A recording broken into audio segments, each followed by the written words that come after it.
जातिका, आपको मेरी आवाज आ रही है? आपके साथ जो छात्र हैं, दो छात्रों से सवाल पूछवाइए। जी बिल्कुल संदीप जी, इस वक्त मैं तस्वीरें आपको दिखा रही हूँ। आईएमसी यानी कि Indian institute of mass communication और जर्नलिज्म पढ़ने वाले, पत्रकारिता पढ़ने वाले वो तमाम छात्र इस वक्त मेरे साथ हैं।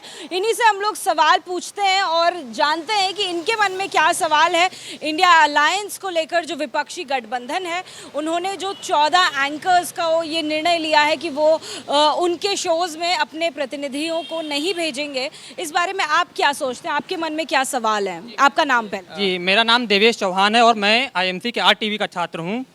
मैं दुर्भाग्य मेरा ये है कि मैं ये सवाल भाजपा से करना चाहता था, लेकिन मैं कांग्रेस से कर रहा हूं। सवाल ये है कि कांग्रेस से सवाल है कि आपने 14 एंकरों की लिस्ट जारी कर दी कि इन एंकरों के शो में हम नहीं जाएंगे, लेकिन इनका एजेंडा तय कौन करता है? अगर हम न्यूज़ रूम में जाते हैं तो इनका एजेंडा न्यूज़ ऑफिसों में कौन तय करता है? अगर आप 3-4 एंकरों को छोड़ दें जो बड़े पदों पर बैठे हुए वो अपना एजेंडा खुद चलाते हैं, और 10 एंकर ऐसे होंगे जो मतलब उनका जो न्यूज़ रूम में बॉस कहता होगा वो वैसे ही खबरें चलाते हैं। तो आप ये और भी छात्रों से बात कर लेते हैं। छोटा सवाल। अलायंस है, उसका कहीं ना कहीं मतलब ये भी है कि फ्रीडम ऑफ स्पीच की बात कर रहे हैं। इसमें आप क्या कहेंगे? आपका नाम? मेरा नाम रेशमी है और मैं कहना चाहूँगी, जैसा कि आप सबने देखा है कि अभी 14 पत्रकारों को बायकॉट किया गया है, तो मेरा कहना इस पे ये है कि अगर किसी पार्टी को मीडिया से कोई शिकायत थी तो वो मीडिया हाउसेस से भी तो कुछ कर सकते थे, ओपिनियन ले सकते थे। ऐसे किसी पत्रकार को बायकॉट कर देना, ये तो सीधे सीधी फ्रीडम ऑफ स्पीच पर हमला करना हुआ। तो यहाँ पर जो युवा हैं, जो आने वाले पीढ़ी में पत्रकारिता को आगे लेकर जाएंगे, वो कह रहे हैं कि ये आजादी पर प्रहार है। प्रभु, बच्चे हैं, ट्रेनिंग दे रही हैं कि उनको जब आएंगे पत्रकारिता का पता लगेगा। सवाल ये है कि मैं नहीं जाना चाहता। जब सुंदर चौधरी मेरे बुलाते हैं, मैं नहीं जाना चाहता, तो इसमें क्या पत्रकार है कि क्या आप नहीं जाना चाहते? मेरे घर में आप ज़बरदस्ती आ जाओगे या मैं आपके घर में ज़बरदस्ती आ जाऊँगा? ये तो एक फ्रीडम ऑफ एक्सप्रेशन मेरी भी तो है ना। मैं कहाँ जाना चाहता हूँ? अगर आपकी है, मेरी भी है। ये कोई इसमें कोई पैसे आप दे नहीं रहे, मैं आपको पैसे नहीं दे रहा। सवाल ये है कि मैं कहाँ जाऊँ, कैसे जाऊँ, कहाँ ओपिनियन स्पष्ट करूँ, ये मेरा फैसला है। इसके ऊपर क्या फल है? बाइकआउट करने का क्या मतलब है? मैं बताता रहा हूँ, जब मैंने 626 तो सीधी बात के इंटरव्यू किए हैं, उसके अंदर अगर आप देखेंगे, मेरे 22 मिनट का इंटरव्यू होता था, उसमें 7 मिनट खुद बोलता था। अब आप इंटरव्यू उठा के दीजिए, जिन मिनिस्टरों का मैंने इंटरव्यू किया है, उन मिनिस्टरों का आज इंटरव्यू जिसने भी किया, आप दोनों को कंपैरिजन कर देख लीजिए। ये तो फ्रीडम ऑफ एक्सप्रेशन। क्या कई लोग नहीं है?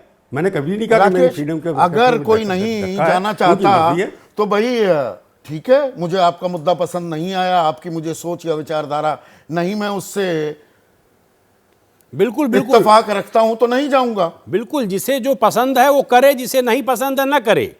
यथा तथ्य, यथा सत्य, यथा कथ्य। पत्रकारिता में खबर की स्पष्ट परिभाषा है और खबर में कोई मिलावट नहीं होती है। आई एम सॉरी टू से, खबर में मिलावट नहीं होती। खबर में मिलावट नहीं होती है। और एडिटोरियल जो है नैरेटिव है, एडिटोरियल सपक्ष पत्रकारिता है। एडिटोरियल तो पक्षपात ही है। अगर कहे तो एडिटोरियल जो लिखा जाएगा तो संपादक एक अपनी राय बनाता है और वो अपने देश को, अपने पाठकों को बताता है कि ये हमारी राय है। लेकिन वो खबर में भी अगर वो राय देगा, दैट इज नहीं, खबर सेलेक्ट भी की जाती है क्या? अगला सवाल जो हमने पूछा ये बड़ी दिलचस्प है राकेश। कुछ पत्रकारों पर बैन लगाने से इंडिया को फायदा या नुकसान?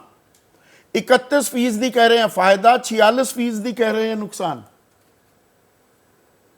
या आईएमसी के छात्रों वाला कुछ सवाल हो रहा है? देखिए, इंडी गठबंधन को मैं फिर कह रहा हूं और रिपीटेडली कह रहा हूं, असहयोग आंदोलन आपने क्यों कहा? इतने महान आंदोलन को आपने कहां ले जाकर खड़ा कर दिया? मैं कहता हूं कि पवन खेड़ा को इस पर माफी मांगनी चाहिए इस भारत से। 1923 चल रहा है। गांधी जी ने किस मकसद से नॉन कोऑपरेशन मूवमेंट शुरू किया था? असहयोग आंदोलन को आपने 14 पत्रकारों के वर्सेस खड़ा करके भारतीय इतिहास पर कलंक लगा दिया है। ऐसे जिस पार्टी के सलाहकार हैं, उस पार्टी की नाव जो है अगर डूब जाए तो कोई संशय नहीं होना चाहिए।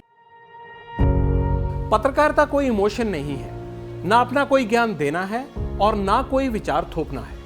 पत्रकारिता क्या है? पत्रकारिता का मतलब है सही जानकारी इकट्ठा करना और तथ्य बताना।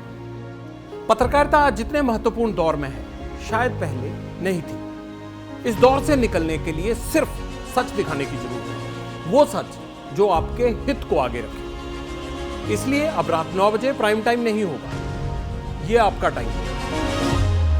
जगविंदर पटियाल के साथ देखिए पब्लिक इंटरेस्ट सोमवार से शुक्रवार रात 9 बजे सिर्फ एबीपी न्यूज पर। एबीपी न्यूज आपको रखे आगे।